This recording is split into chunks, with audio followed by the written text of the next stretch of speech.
Regional institutes of education Bhopal. तो इसके registration दोबारा स्टार्ट हो चुके हैं। अब किन को करना है किन को नहीं करना, आई होप कि आपको अपडेट मिल चुका होगा अब तक, और नहीं मिला तो आप ये वीडियो कंटिन्यू कर सकते हो। देखो, ऑनलाइन रजिस्ट्रेशन जो है आई टाइप BA BEd हो गया, BSc BEd हो गया, ये ओपन हो चुका है। और इससे पहले उन्होंने बोला था कि रजिस्ट्रेशन केवल रीजन वाइज वाले बच्चे ही कर सकते हैं, और इन्होंने मेल करके बताया था। बट इनकी मीटिंग हुई और जो जेन्युइन थी होनी चाहिए थी, ठीक है। उन्होंने बोला कि ठीक है, जितने भी इन्होंने एक बोला कि एनी एलिजिबल, मतलब कि ऑल इंडिया डोमिसाइल, डोमिसाइल मतलब कि इंडिया के किसी भी डोमिसाइल के हो, आप किसी भी स्टेट के हो, आप एलिजिबल हो। लेकिन इससे पहले इन्होंने मेल किया था और उन्होंने इसमें बताया था कि ऐसा नहीं है, केवल रीज़न वाइज ही। क्योंकि देखो, इसका नाम ही है रीजनल इंस्टीट्यूट, यानी रीज़न वाइज इन लोगों ने अपना बांट रखा था पहले। बट इनकी मीटिंग हुई NCT की, और उस पर ये फैसला लिया गया कि ऐसा नहीं है। जो 5 तारीख से 12 तारीख वाले में जो रजिस्ट्रेशन हुआ था, ऐसा नहीं होगा, सारे बच्चे एलिजिबल है। जो मेल करके बोला था केवल इसी डोमिसाइल वाले बच्चे ही एलिजिबल हैं, बट उसे अब फिक्स कर दिया गया, ऑल इंडिया अब कर दिया गया है, सारे बच्चे अप्लाई कर सकते हैं। इसका नाम रीजनल था, इसलिए जोन वाइज बांटा गया था, जो मैंने इस वीडियो में बात किया था। यहाँ एक वीडियो दिख रही होगी और आई बटन पे भी दिख रहा होगा आपको ये वाला वीडियो, ठीक है। तो ये पहले का एलिजिबिलिटी क्राइटेरिया था, इसीलिए अब इसे चेंज करके दोबारा नॉर्मल जैसा कर दिया गया है। क्योंकि एग्ज़ाम तो आप नेशनल लेवल का ही ले रहे हो ना, तो होना चाहिए। अब प्रोस्पेक्टस की बात कर ले तो नया प्रोस्पेक्टस निकाल दिया है, देखो। लेकिन देखो, सारे डॉक्यूमेंट जो है ना यहाँ पे मर्ज करके लगाने हैं, तो उसके बारे में भी बता देता हूँ अभी मैं आपको। और मोबाइल नंबर और ईमेल आईडी वैलिड होना चाहिए। और अगर ऑलरेडी रजिस्टर कर दिया था आपने, पेमेंट भी कर दिया था, या फिर किसी ने पेमेंट नहीं किया था, उनको क्या करना है वो भी बता देता हूँ। तो प्रोस्पेक्टस की बात कर लेते हैं। देखो, अगर आपने रजिस्ट्रेशन कर दिया ना, तो आपको क्या करना है कि अपना लॉगिन करना है और चेक करना है पेमेंट हो चुका है या नहीं। और फाइनल जो है, जो भी चेंजेस उसमें करने को आ रहे हैं वो कर देना, सबमिट करने को जो भी आएगा, या फिर पेमेंट करने को आएगा तो पेमेंट कर देना। जो भी शो होगा वो देख लेना आप लोग लॉगिन करने के बाद। कहाँ लॉगिन करना है, तो यही है, पोर्टल सेम ही है, ठीक है। क्लिक हेयर टू अप्लाई वाला, ये वाला पोर्टल। और इसमें जो बात करें क्या क्या ऑफ़र किया जा रहा है, वो सब आई होप कि आपने ऑलरेडी देख लिया होगा, तभी अप्लाई किया होगा। 50% एग्रीगेट होना चाहिए 12th में, तभी आप एलिजिबल हो। और इन्होंने लास्ट डेट जो रखी है वो 30 तारीख तक की रखी है, जो कि अभी टाइम है आपके पास। और 1000 रुपये लिए जा रहे हैं, जो कि नॉन रिफंडेबल है। और 500 रुपये SC ST वालों से, OBC NC एलीट जनरल वालों से 1000 रुपये। और काउंसलिंग के लिए पोर्टल जो है वो बता दिया गया है, ये है पोर्टल आपका। और पेमेंट कैसे करना है, ये सारे स्टेप यहाँ पे दिख रहा होगा आपको। सेलेक्ट करना है स्टेट में मध्य प्रदेश यूज़ करना है, फिर रीजनल इंस्टीट्यूट का ऑप्शन आएगा, फिर जाना है education institute RI Bhopal principal, फिर सबमिट करना है, सेलेक्ट कैटेगरी, नेम बता देना है, name of the class, fill the detail in the box given and confirm. तो जितने भी डिटेल्स हैं वो सब फिलअप करना है, उसके बाद कंफर्म कर देना। टोटल सीट की बात कर लेते हैं, तो वो आपको यहाँ टेबल 1 में मेंशन है, जो कि मैं दिखा देता हूँ। प्लीज़ इसे पॉज करके आप लोग पढ़ लेना। सेम है बाकी का प्रोसेस। RI भोपाल के बारे में बता दिया यहाँ पे। और ये सीट मैट्रिक्स आप लोग देख सकते हो, ITEP का BSc BEd के लिए फर्स्ट जो है सेकेंड स्टेज का। और इसके बाद BA BEd का भी आपको दिख रहा होगा। BA BEd का अच्छा कट ऑफ दिखेगा यहाँ पे, बहुत बच्चों का डिमांड होता है इसीलिए। तो अभी आने वाले टाइम में पता चल जाएगा, टाइमलाइन वैसे इन लोगों ने दे दिया है, मैं दिखा देता हूँ। 12th में आपके 50% होने चाहिए। एलिजिबिलिटी क्राइटेरिया बिल्कुल ध्यान से आप लोग पढ़ लेना। और 24, 25 या 26 किसी भी ईयर में आप, यानी किसी भी ईयर में आपका 12th हुआ हो आप एलिजिबल हो, ठीक है। 24 में हुआ हो, 25 में हुआ या 26 में हुआ, 50% एग्रीगेट बस होने चाहिए। उसके बाद NCT का स्कोर कार्ड होना चाहिए आपके पास, और सारे सब्जेक्ट में एलिजिबल हो, आप अटैम्प्ट किया हो सारा सब्जेक्ट। और इसके अलावा जो डेट है OBC NCL का वो यहाँ मेंशन कर सकते हो। इन्होंने अभी इसे करेक्ट नहीं किया, 1 अप्रैल 2026 कर लेना इसे। ये इन्होंने अभी इसे यहाँ ये मिस्टेक मुझे दिख रहा है, 2026 होगा ना कि 25। बाकी मैं चेक कर लेता हूँ, क्या पता ये लोग ले रहे हो 1 साल पुराना।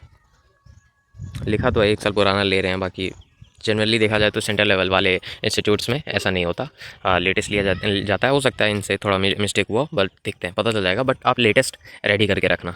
आई होप कि अब तक तो रेडी कर लिया हो यार, कितने महीने बीत गए बताए हुए, तो रेडी हो जाना चाहिए आई होप, ठीक है। और ये सब भी पढ़ लेना आप लोग।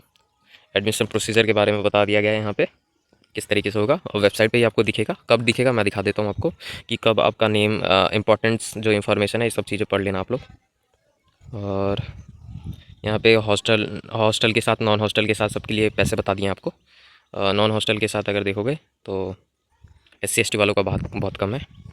बाकी अपने अकॉर्डिंग देख सकते हो। लिस्ट ऑफ डॉक्यूमेंट जो रिक्वायर्ड है फिलिंग के टाइम पे। अंडरटेकिंग क्या है वो भी बता देता हूँ मैं आपको, ये सारे आप पढ़ सकते हो।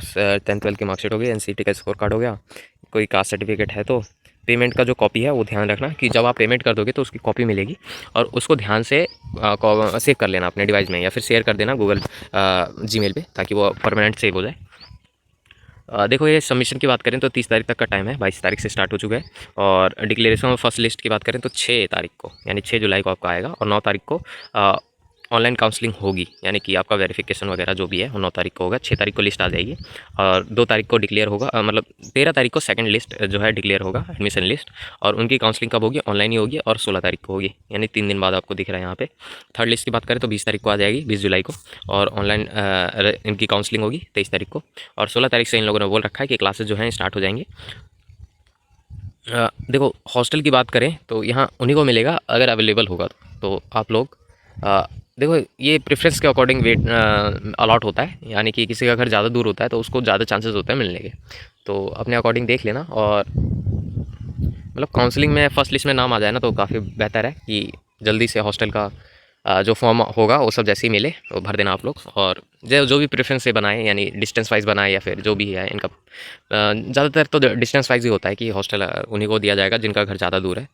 बाकी देखते हैं, नोट वगैरह करने वाली पॉइंट इन लोगों ने दे दिया है। अंडरटेकिंग ये है, इसको ध्यान से आप लोग फिलअप कर लेना, आई डैश करके लिखा है अपना नाम वगैरह जो भी है। उसके बाद यहाँ पे पेरेंट्स के साइन, अपने साइन, मोबाइल नंबर, वो सब चीज़ें लिखवा के इसे साइन करके मर्ज करके ये सारे डॉक्यूमेंट में आपको जमा करने हैं। अब डॉक्यूमेंट की बात कर लेते हैं।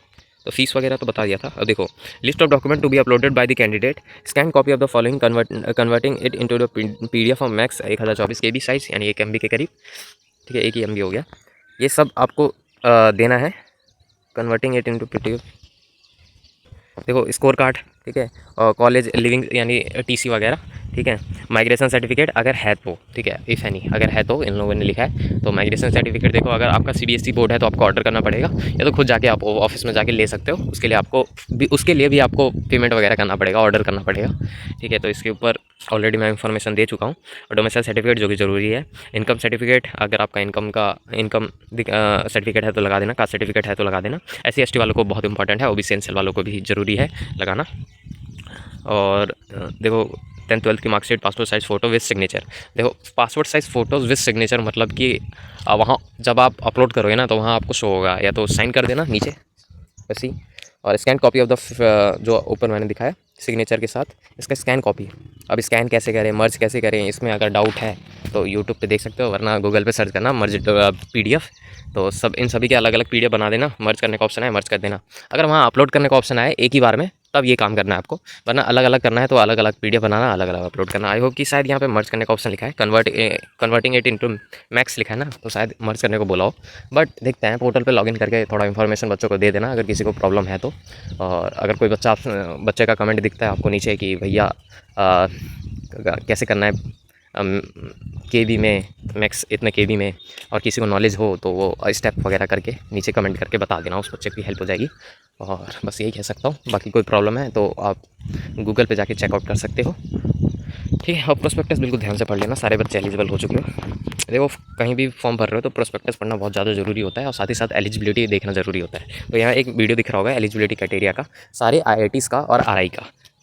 ठीक है, तो आप इसे चेकआउट कर लेना, जो कि बहुत इंपॉर्टेंट है। धन्यवाद वीडियो देखने के लिए। मिलते हैं एक नए वीडियो में एक नए टॉपिक के साथ। धन्यवाद।